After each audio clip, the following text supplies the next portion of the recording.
5 मई को करनाल में आयोजित होने वाली भगवान परशुराम जयंती कार्यक्रम को लेकर प्रचार अभियान लगातार जारी है। प्रदेश भर में 36 बिरादरी के लोगों को निमंत्रण दिया जा रहा है।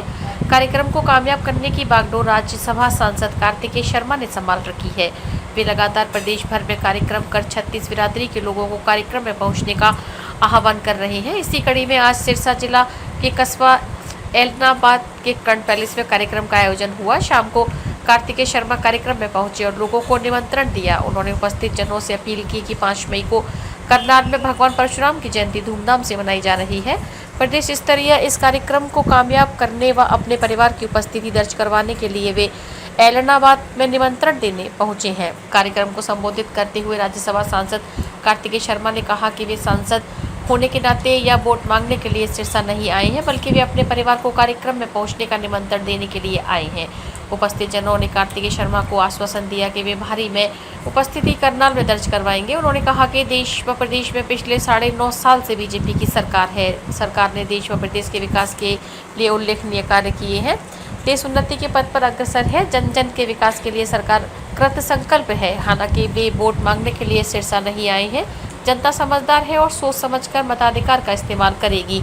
उन्होंने उपस्थिति जनों से ज़्यादा मतदान कर इस महायज्ञ में अपनी आहुति डालने की अपील की है। मीडिया से बातचीत करते हुए भी राज्यसभा सांसद कार्तिकेय शर्मा ने कार्यक्रम को सफल बनाने में 36 बिरादरी के लोगों का सहयोग मांगा। लोकसभा चुनाव को लेकर पूछे गए सवाल के जवाब में कार्तिकेय शर्मा ने कहा कि देश की जनता समझदार है और विकास पुरुष नरेंद्र मोदी के पक्ष में ही मतदान करेगी। उन्होंने कहा कि मोदी सरकार में देश में उल्लेखनीय प्रगति की है। उन्होंने कहा कि आने वाले 5 साल के लिए भी देश की जनता मोदी नेतृत्व में विशेष जाहिर करेगी। देश भर में हो रहे चुनावों में बीजेपी को प्रचंड बहुमत मिलेगा। कांग्रेस द्वारा हरियाणा में प्रत्याशियों की घोषणा नहीं करने के सवाल पर उन्होंने कहा कि विपक्ष के पास न तो मुद्दा है और न ही देश का नेतृत्व करने की क्षमता। अभी तक यह भी समझ से परे है कि उनके पास प्रधानमंत्री बनने लायक चेहरा कौन सा है। विपक्षी रणनीति समझ से परे है। हरियाणा में बीजेपी के प्रत्याशी घोषणा हुए 1 माह का समय पूरा हो रहा है। सभी बीजेपी उम्मीदवारों ने अपने प्रचार अभियान का एक राउंड पूरा कर लिया है। चुनाव में 1 महीने का समक्ष शेष है और कांग्रेस अभी तक प्रत्याशियों की घोषणा नहीं कर रहे हुए। ऐसे में 1 माह से कम समय में उनके भी लोकसभा क्षेत्रों का दौरा कर पाना भी मुश्किल है। उन्होंने कहा कि एक लोकसभा क्षेत्र में 9 विधानसभा क्षेत्र आते हैं और करीब 18 लाख से ज़्यादा वोटरों का नेतृत्व लोकसभा में एक व्यक्ति करता है। जो व्यक्ति अपने क्षेत्र को नाप ही नहीं पाएगा, वह लोकसभा में नेतृत्व किस लिहाज से करेगा। उन्होंने कहा कि बीजेपी आज के समय देश में मजबूत है और मोदी की नीयत व नीतियों की जीत अवश्य होगी। हरियाणा प्रदेश के साथ साथ देश भर के बीजेपी को भारी बहुमत मिलेगा, इसमें कोई संदेह नहीं है। उन्होंने कहा कि वे राज्यसभा में हरियाणा का प्रतिनिधित्व करते हैं और आज़ाद जीत कर गए हैं, लेकिन वे बीजेपी के लिए प्रदेश भर में प्रचार करेंगे और जन जन से बीजेपी के पक्ष में वोट की अपील करेंगे। उन्होंने कहा कि हरियाणा की सभी 10 सीटों पर बीजेपी उम्मीदवार विजयी होंगे।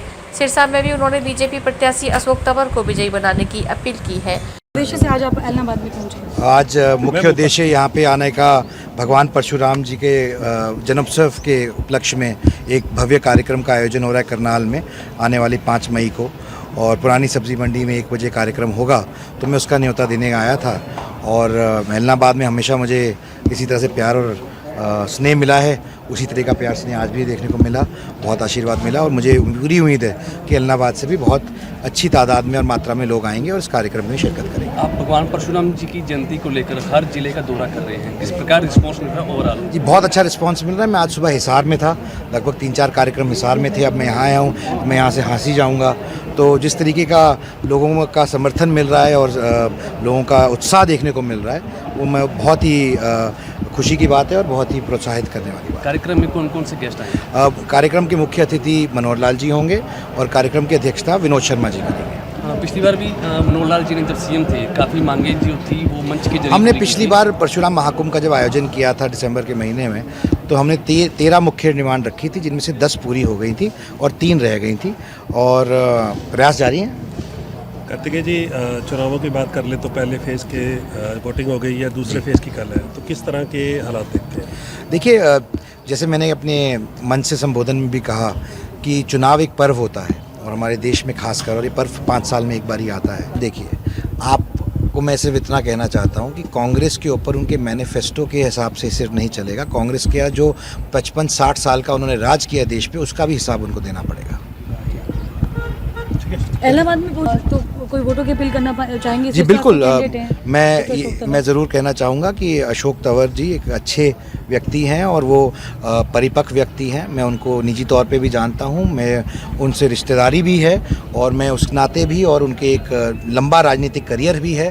मैं आप सबसे अपील करना चाहूँगा कि एक अच्छे सशक्त व्यक्ति को आप नेतृत्व दे दें, ताकि सिरसा के अंदर वो जो काम रुके पड़े हैं और जो लोगों की ज़रूरतों के काम हैं और आपकी बात एक सशक्त तरीके से संसद में उठाई जा सके और कोई रख सके, तो मेरे हिसाब से अशोक तंवर जी बहुत अच्छे कैंडिडेट हैं, जिनके लिए मैं अपील करता हूं आपके माध्यम से कि लोग उनको ज़्यादा से ज़्यादा मात्रा में वोट करें। चैनल के माध्यम से अपील सर? मैं चैनल के माध्यम से भी अपील करता हूं कि उनको वोट करें। 5 मई पे प्रोग्राम? अच्छा हाँ, तो नहीं, मैं 5 मई के कार्यक्रम के लिए दोबारा पुनः एक बार आपसे निवेदन करना चाहता हूँ कि 5 मई के कार्यक्रम में आप सब आएँ और इस कार्यक्रम को सक्सेसफुल बनाएं, सफल बनाएं। और भगवान परशुराम जी 36 बिरादरी के भगवान हैं। ये न्योता 36 बिरादरी को है, किसी एक बिरादरी के नहीं है, और सबको मैं आपके माध्यम से ये न्योता देना चाहता हूँ। बहुत बहुत धन्यवाद। भगवान परशुराम जी की, भगवान परशुराम जी की। मैं सिरसा और इलाहाबाद तो दूसरी बार आया हूँ सांसद बनने के बाद, पर मुझे उत्साह और प्यार वैसा ही मिला है जैसा मैं पहली बार आया। मैं आपको, मेरा आज आने का मुख्य कारण यही है कि आने वाली 5 तारीख को भगवान परशुराम जी के जन्मोत्सव के उपलक्ष्य में एक भव्य कार्यक्रम का आयोजन हो रहा है करनाल में, पुरानी सब्जी मंडी में 1 बजे दोपहर।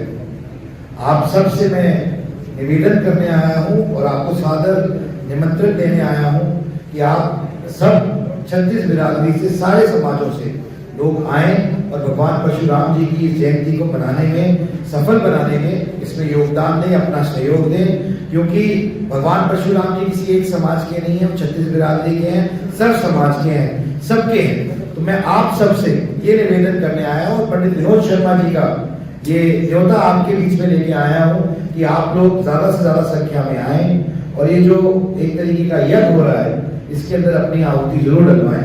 मेरी पारी को शुरू में 1.5 साल हुआ है, लेकिन मेरी प्राथमिकता यही है कि मैं किसी भी तरीके से जो युवा पीढ़ी है उनके लिए काम कर सकूं, उनके मुद्दों पे काम कर सकूं। क्योंकि हमारा देश दुनिया का सबसे युवा देश है।